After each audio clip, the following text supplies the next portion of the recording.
Hello, it's Karen Burniston here with an assembly video for one of our die sets. This is die number 1217, the Bookworm, and you can check out all of our die designs at karenburniston.com. There are 13 pieces in the set, and not all of the pieces have emboss features, but the ones that do, I like to do the embossing first on a brand new die. It is a two-step process, but by doing embossing first, it's easy to set the dies right back into the grooves again to run back through with a cutting sandwich. Most of the major die cutting machines do have an option to be able to emboss a wafer thin die. Now you may have to go onto YouTube and find out what that sandwich is. For my Spellbinders Platinum 6, I just put the dies face up right on the platform, and then I use the embossing pieces, which is the squishy rubber mat and then the hard plastic mat. And you know, these little die sets are such a great opportunity to use up scraps. So in all of these colors, I literally just went right to the scrap bin and grabbed little pieces of whatever colors I thought would look nice. But here's what embossing does. It pushes the paper up through the die to put that pattern into it. And then now I just need to set up my machine again for a cutting sandwich and run back through. The same holes that create the embossed texture can also be used as a stencil. So if you just leave the paper in the die, then you can go in with a pen or sponge some ink through the die to be able to add those details. So that's particularly nice on those books. So there are 3 different books in the set that have the spine showing, and those all have a slightly different emboss and stencil feature to them. So I'm using a black pen on the other 2. My favorite pens for stenciling dies are Staedtler Triplus Fineliners. On this next one, it's definitely optional whether you emboss it or not. It doesn't have a stencil feature, but I just find sometimes putting it through with an embossing sandwich first presses the score lines a little bit further down into the piece and gives a little bit more contrast.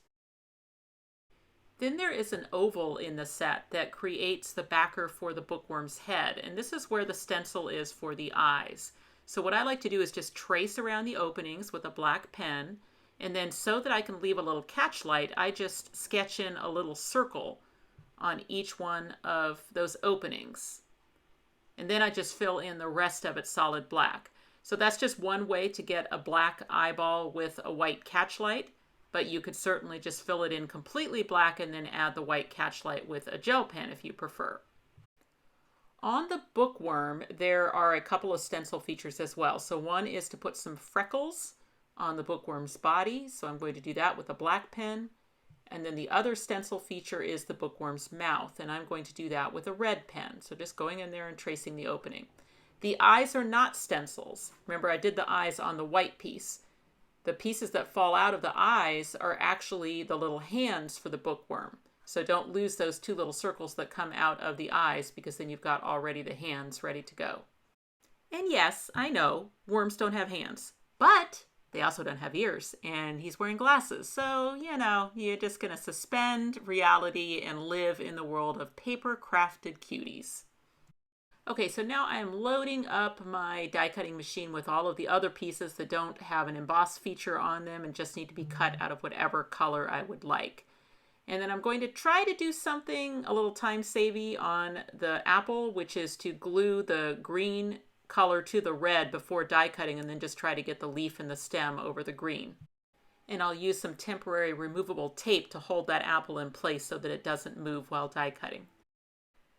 So that worked, but if it's hard to do that lining up, you could always just cut the apple out of red and out of green and then just trim off the stem area of the green one and glue it to the red. Okay, first thing I'll do is glue the open book pages inside the open book cover. And then that is ready to go now for the bookworm to hold it. But first I'm going to get the bookworm put together.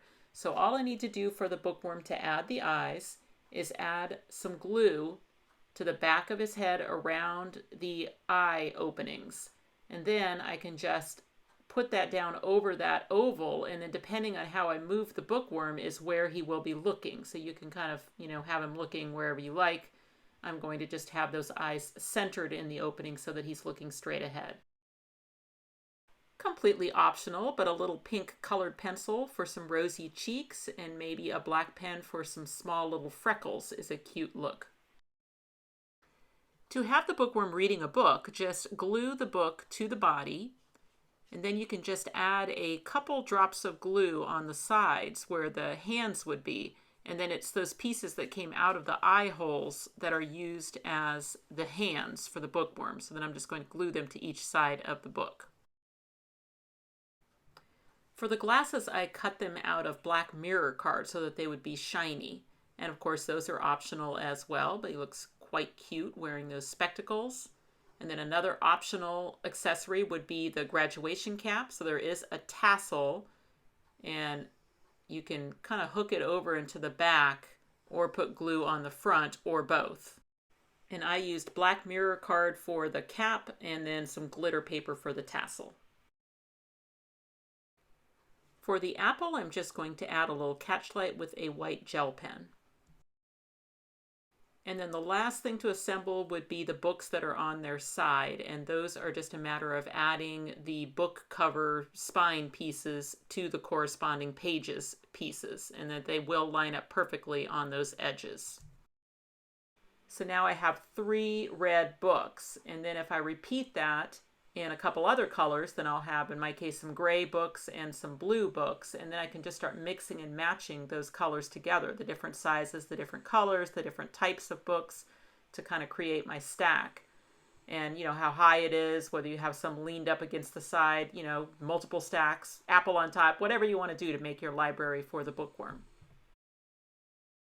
Now, a great pop-up die that will go with the bookworm would be the church and school tiny house add-ons. So those add on the pieces to the tiny house you would need to style it as a school, and you can see how well the bookworm works with that. So now let me show you some additional bookworm inspiration by our very talented design team. Lois made this card, Get Lost in a Good Book, and then inside she's put the bookworm on top of some books and then attached to our BAM box pop-up so that it pops up on its own. I like how Lois has those open books on the front of the card as well.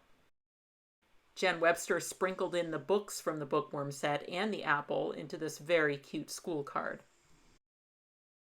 Nikki Foden also made a school card, and I like her choice of adding a window to the front of the card so that you can see the bookworm. Suzanne Smith made a wide woven basket and filled it with books and a bookworm to congratulate a student. And at the same time, Frances Byrne was working on a wide woven basket filled with books and bookworm as a thank you card for a teacher. Suzanne Smith shows here how well the books would work on top of the mantle of our fireplace pop-up die. And then a super clever hexagon-shaped card by Karen Aiken where she has styled the bookworm for Christmas, and I just love it. The bookworm die is available now at a lot of your favorite local and online retailers, as well as from our website, KarenBurniston.com. Thanks for watching.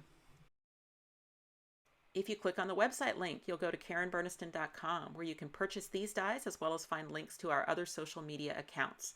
You can subscribe to this YouTube channel and check out some of my other videos. Thanks so much for watching, and I'll see you next time.